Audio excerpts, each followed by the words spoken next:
Welcome to Mental Wealth, the podcast to invest in your mind. Here I will help you make sense of your mind and behaviours, giving you the tools to have your best life. There is so much to share, so let's get into this episode and explore another great topic. Welcome to episode 10. I am so delighted that you are here with me today, and I have got a special guest because today we're going to be talking about goal setting. And I was going to do this episode on my own, and then I thought, no, I know the man that we need to get involved. So I'm delighted to say that we are joined today by Neil Simpson from Kin. Neil is an entrepreneur pusher, or should we say encourager? Encourager. So welcome, Neil. Hiya. Thanks for having me. It's a delight to be here. Brilliant. Do you want to explain a little bit more about who you are? Myself and my business partner run a company called Kin. We're based in the Northwest, and what we do is we help growing entrepreneurs, basically people to help grow their business and, of course, themselves. The way we do this is by encouragement and holding people accountable to what they say. We run a small community called Kinsiders. Obviously, there's going to be links in the show notes. But what we do is we help people stay accountable to themselves, do what they said they're going to, because, many entrepreneurs talk a good game, but then, things get busy. They run out of quote unquote time. And by that, they mean they prioritize other stuff. So we help them keep the main thing. I love that. And that's very much why I chose to ask you to come and join me today, because goal setting in itself is something that everyone knows you need to do, but there are so many pitfalls, challenges that go along with that. And that's what I'd love to explore, that sort of difference between, realistic goals, a little bit about time and the relationship we have with time, and then looking at some sort of long-term goals, short-term goals, and the relationship between the two. And as you say, helping people be accountable to their own plans, which I think we all need to do, myself included. Yeah. Everyone does. And we all think we can do it ourselves. But the evidence, everything we do is backed by science, and the evidence suggests that when we are observed doing stuff, it improves our performance. It's called the Hawthorne effect in psychological terms. And when there's an audience, or when there's somebody kind of looking at what we're doing, we tend to perform better, faster, and with bigger effect. Yeah. So it is that accountability, isn't it? It's that embarrassment that I always say, let's use that as a positive thing, the embarrassment of not having done it. Let's use it. So share your goals with somebody else, and then hopefully they'll be able to encourage you or hold you accountable for making that happen. Well, in terms of supporting other people, we found a really interesting phenomenon in that that everybody needs two different kinds of support, and that they kind of fall into two different areas. And we tend to call them carrot support, which is somebody who's going to be super encouraging all the time and just kind of pump you up, keep you positive, throw an arm around your shoulder and be like, don't worry, nobody understands you like I. You're always right. Everything's good. Don't worry, you're doing the right thing. And then the other side of that is what we call stick support, which is kind of more accountability parent, where it's like, you said you were going to do this. Where is it? It's not here. Make sure you do it next time, so that you get both the kind of support and the kind of encouragement and the accountability.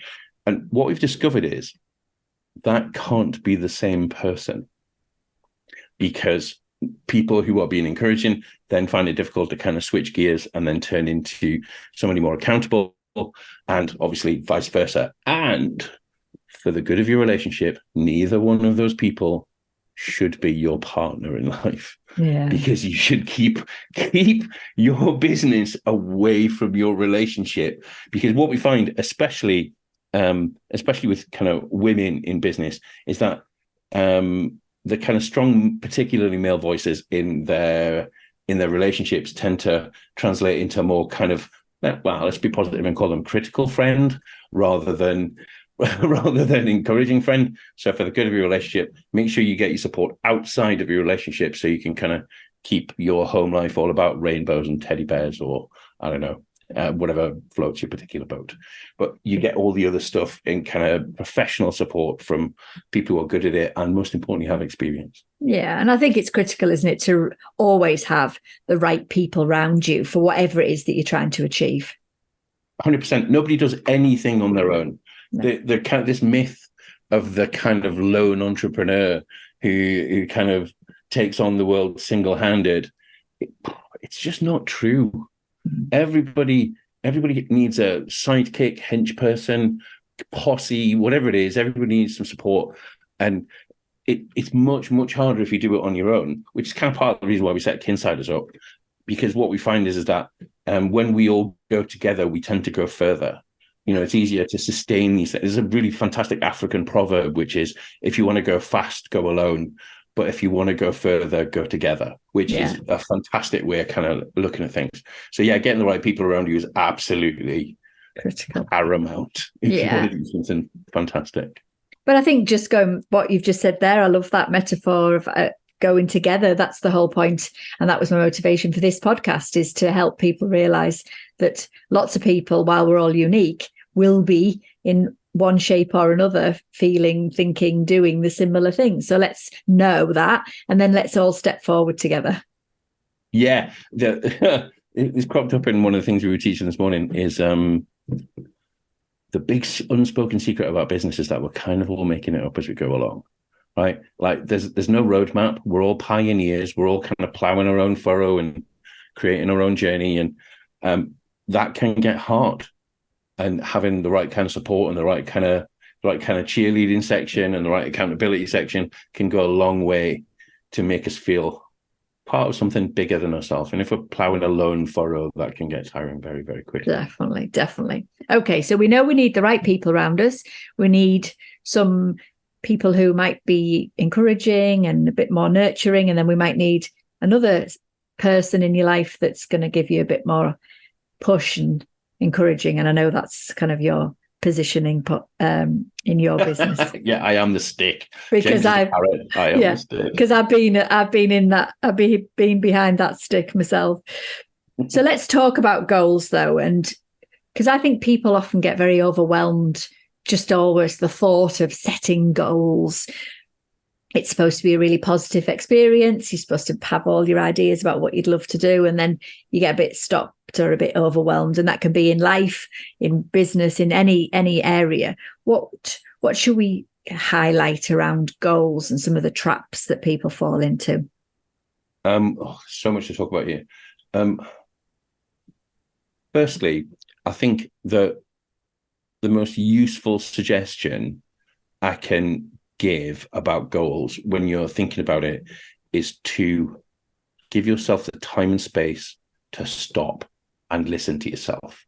Because I think, especially when we've got a lot of pressures in terms of kind of growing a business, we've got customers wanting things, we've got staff wanting things, we've got the economy changing on what seems like a minute by minute basis, then just kind of finding time to sit back, switch everything off, sit with ourselves and listen to what we really think is step one. It's really tempting to just go more, better, faster, more, better, faster. And that can be kind of self-defeating in the fact it doesn't matter how fast you climb the ladder if the ladder's on the wrong wall. So first, give yourself some time, decide which wall you want to put your ladder on, and then worry about which ladder, how tall, in which direction, all that kind of stuff. So step one, relax, listen to what you actually think, because it can be very depressing and very disconcerting to set yourself up on a journey that you think is going to fulfill you, and then you get kind of part of the way along in it, and you realize you're heading in the wrong direction because you're not happy. Yeah. So step one, tune into yourself, understand kind of what would make you fulfilled. Happy is not a great word for this, because we can feel happy vegging out watching Breaking Bad or whatever kind of box set we're all watching. But where do you want to be? And the technique that I use for this is a kind of future visioning technique called backcasting, where I kind of sit myself down and I think about in an ideal world, where would I be in a year's time? Okay, with my business. So in our terms, I'd be thinking, okay, how many people do we want to be working with? What kind of courses do we have available? What kind of turnover do we want to have? What products do we want to have available? And do then what I call a kind of rich picture, which is take yourself out of the present, step into a year's time, and kind of go, okay, if I was a year ahead and kind of looking back at where I am now, what would I need to be seeing around me in on the 21st of July 2024 for me to feel, okay, I've smashed the year in terms of money, but money only motivates us so far. Who's on my team? What are we selling? What does my average week look like? How much kind of coaching am I doing? What other kinds of work am I doing? What kind of public speaking have I got? And just get a real kind of idea of what does my business life look like a year ahead? Yeah. And then kind of write it down in as compelling a picture as possible. And then in order to turn it into, and that's kind of like the vision for the year. And in order to turn that into goals, what we do is we kind of go, okay, well, if that's 12 months time, in order to be on track with that, where do we have to be in 6 months time? So we take all of the kind of metrics that we've applied for that kind of 12-month time scale and then half them. And then kind of, so, okay, if we want to be turning over, I don't know, let's say £300,000, then in 6 months time, we're going to have to be turning £150,000, and then kind of take out all of the kind of visionary stuff we've done for a year and then kind of turn it into 6-month goals. And then what I do then is I kind of chop it in half again. So I've got some kind of 3-month goals, and then third it up. And then you've got, okay, this is what I'm working on for the first month. So what you've got is a series of metrics from kind of month one that, if you hit and you keep hitting, that you're going to hit your 12 months goal. And that way you can kind of keep yourself compelling, and it kind of, you measure it on a kind of monthly basis, which helps you stay motivated, stay calm, be able to kind of tweak what you need to tweak rather than kind of get 6 months down the line and go, I'm lost, I don't know what to do. You need to kind of give yourselves regular things that you can count on a weekly and monthly basis to help you stay on track.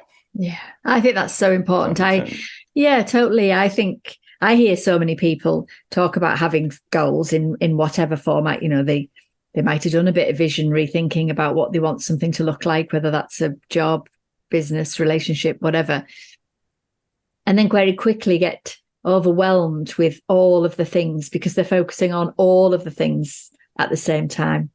And for me, bringing that down, as you say, I can see, I love the idea of chunking it down 6 months, then 3 months, then bring it. Then for me, it's that daily, what's your today list? What's the one thing that's going to get you towards that big goal? And there is an opportunity to do lots of things, be able to praise yourself, be able to talk about what you've achieved. And so often the big visions don't help us focus on those small things. Exactly. And that's generally because people, their goals tend to be wishes more than outcomes of kind of current behaviors. And one of the kind of things that we kind of encourage the people that we kind of work with is to understand the difference between goals, which are kind of hopeful and forward-looking, and standards. What is my daily practice that I am going to guarantee that I do? Yeah. So, for instance, is my daily standard to kind of dither around, kind of make myself feel busy by looking in my inbox?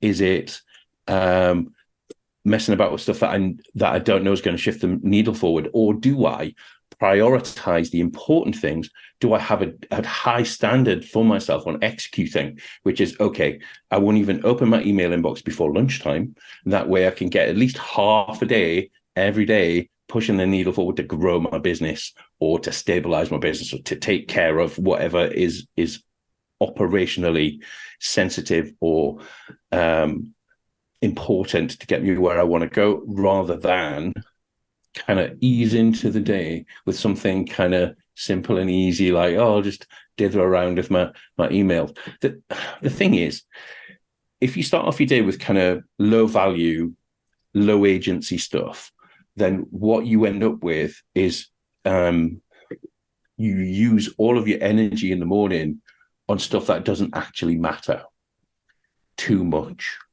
Nobody's going to complain to you if you answer your email 3 hours later. Nobody's going to be sending you emails going, I was expecting an answer for this 2.5 hours ago. It's not going to happen, right? So bump your emails back to lunchtime, 12, 1 o'clock, and that gives you from kind of 9 till kind of 4 hours a day. That's a lot of time per week. Right? That's almost half of your week on high value activity first thing in the morning, where you're actually moving the needle forward and actually doing things rather than letting the people of the world run your business by asking you pointless questions on email. Yeah, I love that. I think it's so important to focus on that difference between like a vague goal, like get fitter or be productive. They're not really goals, are they? Like you say, they're aspirations, but actually saying I'm going to do 30 minutes walking, or I'm going to complete 3 tasks today, as you've just said, be very specific. And I think that is something that people can run with. Perfectly. And there's something we've kind of borrowed from lean manufacture, which is the difference between lead metrics and lag metrics. Kind of lag metrics are the kind of result, and lead metrics are the behaviors that you can do every day that will result in the result, if you get my drift. So, for instance, I'm a little bit of a chubby lad, right? I carry a little bit of extra timber on myself. Now, a lag metric in that case could be, I want to lose 1 kilo a week, right? And I could just kind of go, okay, I want to lose 1 kilo a week, and then weigh myself at the end of the week, and then I wouldn't know whether I've lost it or and that's a lag metric, the result. Or what I can do is I can kind of go, okay, I can build in a daily metric, which is, okay, I'm going to eat less than 1,600 calories every day, and I can measure that, and I'm in control of my fork, so I can kind of do that quite easily. I can make sure I go to the gym 3 times a week. I can make sure I do 10,000 steps a day. I can make sure I drink 3 liters of water. And I don't even have to worry about the results, because if I just take care of those on a daily basis, which I'm empowered to do, then the lag metric will look after itself. And the problem with goals, in the way most people apply them, is that they're all lag metrics.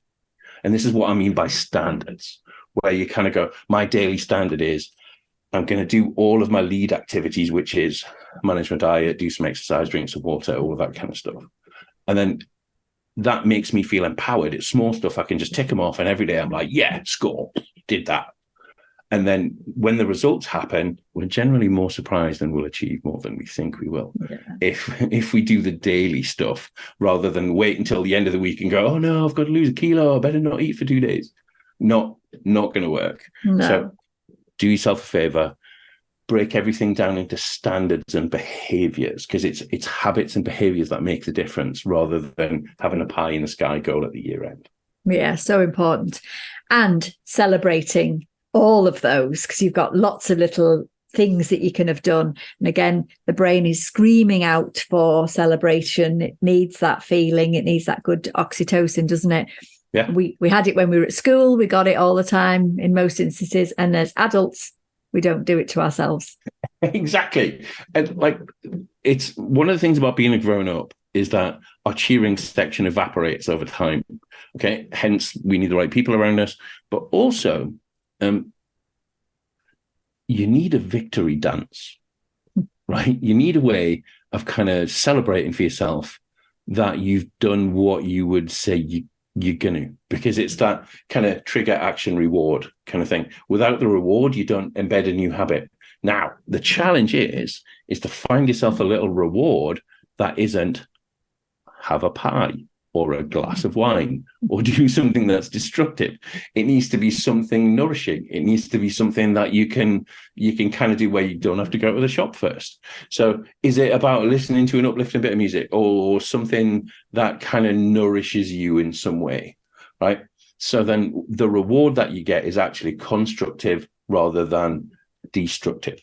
Because I come from I come from a family of chubby people, and my mum was terrible for this. She was a yo-yo dieter her whole life, and what she would do is she'd kind of spend some time looking after a diet and all that kind of thing. And go, well, I've earned a Mars bar, and then she'd undo all the ththings she did by having a kind of a not very useful or not very constructive celebratory device.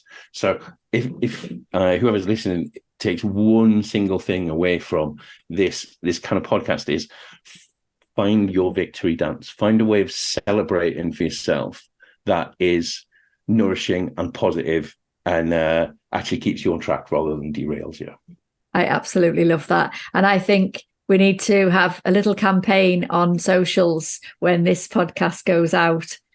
I want to see people's victory dancing. Yeah, exactly. Exactly. How do people celebrate? I've developed a kind of backpack that I kind of anchored with some NLP technique about 25 years ago, and it brings me so much joy. I give myself a little backpack. It's anchored. It's kind of super positive. I'm smiling even thinking about it. And it's just finding one of those things where you kind of go, it might be a fist bump, it might be something where you're just like, yes, I win. And a load of sports players do this, especially kind of tennis players and that kind of stuff, where they have a special kind of victory move that they do, which reinforces the positive behavior that they've just played on the previous point. Well, maybe they kind of played a stroke particularly well, or they played a kind of a serve particularly well, and they do the kind of the victory dance so that they embed it, and then it's kind of forces a positive feedback loop where they do more of the thing. But what I really like about what you've said there, Neil, is have something that is with you all the time. So not something you've got to go and go and 100%. Buy, just something that you've got. Give yourself, your mind doesn't know the difference between you treating yourself to an amazing £100 gift versus giving yourself a little high five or a fist pump, does it? It doesn't know the difference. So let's utilize that. As long as it's anchored properly. Exactly. I love that. I think it's so important. And so many people spend so much when we think about movement and goals and doing and achieving, is they're often thinking they haven't done enough. And yet, if you were able to just celebrate whatever it is you've achieved, then your mind would be like, well, that's enough. So many people. Yeah, I'll do more of that. And then you are motivated, aren't you? Yeah. Well, think about the way we teach children to walk, right? I don't know whether you have children, but you are aware they exist and have seen them in the wild before. Okay. So when we teach children to walk, we don't just sit them on the ground and go, well, that's rubbish. You're not walking. Well, you need to move your legs more. You don't kind of nag them into kind of learning some stuff. What you do as a kind of parent is you hold them up, and then with the little legs, and then the tiniest little waggle of the leg, you're like, you're walking, it's amazing. All of this positive regard comes out. You're the best walking child. No children are better at walking than you are. You're a genius, right? Okay, and then they get a little bit better, and you keep positively reinforcing it. And that's how they learn. Yet when we're adults, we think that we need to beat ourselves up for and criticize the way we're doing things and think that's going to improve things. Now, if your partner or somebody you cared about was speaking to you in the same way, you'd be like, how very dare you? Nagging me isn't going to change anything, right? And yet we think we can talk to ourselves like that. So we need to find a way of introducing a little bit more positive self-talk, where we do build in the celebration, where we do build in the positive regard, and we congratulate. It's called positive reinforcement, where we congratulate ourselves for the things that we do want to do, rather than give ourselves grief for the stuff that we don't. Yeah. And I love the idea of thinking about children learning, because you're absolutely right. We do encourage them. Even if they fall over, we still encourage them. And another brilliant life lesson from us all learning to walk is we got back up, we fell back down, and we got back up. We fell back down and we got up. We were so determined, all of us, most people anyway, to be able to walk. And I think that's in us, isn't it? That determination is rooted in us from that very early part of life. I think part of it is the fact that the goal is so compelling. You never get a baby who kind of, how they go, falls over and goes, well, I guess walking's just not for me. Okay, because what they do is they see everybody else around them walking and they go, that looks amazing. I want some of that. And this is the thing with goals, is that it has to be compelling. It has to be something you want. It can't just be like, oh, well, I want to double the size of my company. Nobody gets excited about that. And what you have to do is find something that gets you so motivated that you that no matter how many times you fall over, you're going to get back up, because the goal is so very motivated. And that's why we use the kind of backcasting technique, where we kind of get people to look into what is a super preferable future, what is optimal, what do you want, what would make you absolutely stoked. And then it doesn't matter how many times you fall over then, because you kind of go, no, I'm off to something amazing, actually. Yeah. And then you kind of can get yourself back on track, get yourself kind of more motivated again, take your licks, and then kind of stay true to what you actually want, because it's what you actually want, not what you think you should have, which is why sitting down, calming your mind, and focusing on actually what you do want pays off double. Yeah, it's so important. And in that process, just being really mindful of making sure it's something that you want, because I know for me personally, being massively influenced on what everyone else thought I should be doing, and that didn't make me happy. Exactly. And that you couldn't have said it any better. That's the thing, is that our primary job is to make ourselves super happy, and then feed other people with the overspill of our own joy and happiness, rather than make other people happy and then try and kind of squeeze a little bit for ourselves. It doesn't work like that. We have to kind of, we have to kind of feed everybody else from the overflow, that we're so happy and fulfilled, and kind of we're building a life of meaning, and we're getting what we want, is that it's infectious, and we'll start kind of infecting our team with this kind of positive thinking, and affecting our customers with our positive thinking. And it comes from the inside out.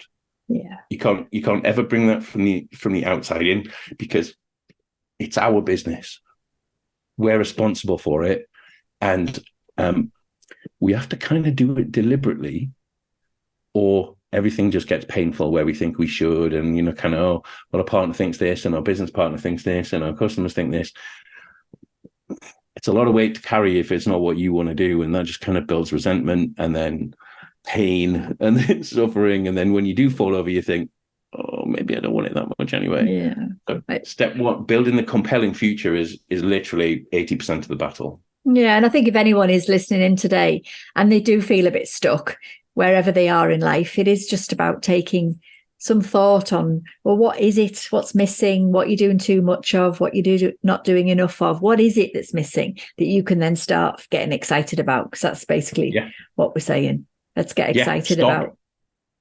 Yeah. The Marines have got this fantastic phrase, kind of Royal Marines have got this fantastic phrase: compose, refocus, go again. Right? Where when everything is, kind of during all their kind of super hard basic training, where basically you're carrying the weight of 3 people on your back and running up and down mountains, and you're wet and dry and hot and cold and all that kind of stuff. As you might imagine, it's a little bit overwhelming. So what they do is they kind of they teach the Marines to put a state change in. And this is the really important thing, is that they go, okay, stop, compose, take a breath, resettle yourself, refocus on what you actually want, and then go again. Because you can't just grind it out. I love that. I think that kind of is our take home. It is for me. Just that. It summarizes almost everything that we've talked about on this episode, is just stop, think about it, compose, settle yourself, be kind to yourself in that moment, and then what's next. And just if we could all just keep doing that, especially if it's getting a bit tough. Yeah.